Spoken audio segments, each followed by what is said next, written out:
સાબરકાંઠા ખાતેથી, જ્યાં ઈડરના પશ્ચિમ વિસ્તારમાં વરસાદી માહોલ સર્જાયો છે। ઉમેદગઢ, બોલુન્દ્રા સહિતના વિસ્તારોમાં વરસાદી માહોલ છે, ત્યારે તાલુકાના પશ્ચિમ વિસ્તારમાં ધીમી ધારે મેઘરાજા વરસ્યા છે। 2 દિવસના વિરામ બાદ ફરી એકવાર મેઘરાજા વરસ્યા છે, ત્યારે જનજીવન વરસાદના પગલે પ્રભાવિત થયું છે। સાબરકાંઠા ખાતે જ્યાં ઈડરના પશ્ચિમ વિસ્તારમાં વરસાદી માહોલ સર્જાયો છે, આ સાથે જ ઉમેદગઢ, બોલુન્દ્રા સહિતના ગ્રામ્ય વિસ્તારોમાં પણ વરસાદે પોતાની હાજરી નોંધાવી છે। 2 દિવસનો વિરામ લીધો હતો મેઘરાજાએ અને હવે 2 દિવસના વિરામ બાદ ફરી એકવાર મેઘરાજા વરસાશે તાલુકાના પશ્ચિમ વિસ્તારમાં। તો ધીમી ધારે મેઘરાજાએ આગમન કર્યું છે, ત્યારે વરસાદી વાતાવરણના પગલે ક્યાંક ને ક્યાંક જનજીવન પણ પ્રભાવિત થયું છે। તો વાતાવરણમાં એકાએક ઠંડક પ્રસરી છે વરસાદી માહોલના પગલે। આ સાથે જ સાબરકાંઠાથી માહિતી વરસાદને લઈ સામે આવી છે, જ્યાં ઈડરના પશ્ચિમ વિસ્તારમાં વરસાદી માહોલ સર્જાયો છે।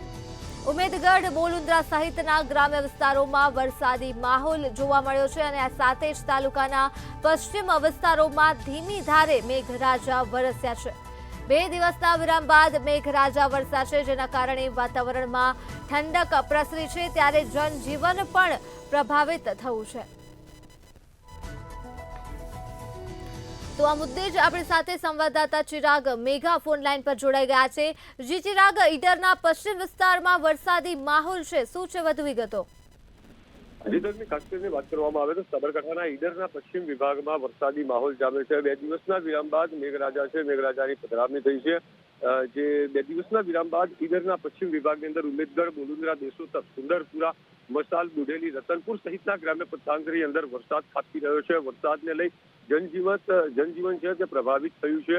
ખાસ કરીને 2 દિવસના વિરામ બાદ વરસાદ છે તે ધીમી ધારે તો ક્યાંક ધોધમાર વરસાદ વરસી રહ્યો છે, જેને લઈ જગતનો તાજ છે તે પણ ચિંતિત બન્યો છે। ખાસ કરીને ખેતીની અંદર કપાસ, જુવાર, બાજરી સહિતનો જે પાક છે તે પાકને પણ નુકસાનીની ભીતિ સેવાઈ રહી છે। હાલ વરસાદી માહોલના કારણે જનજીવન ક્યાંક ને ક્યાંક પ્રભાવિત થઈ રહ્યું છે। જી ધર્મી।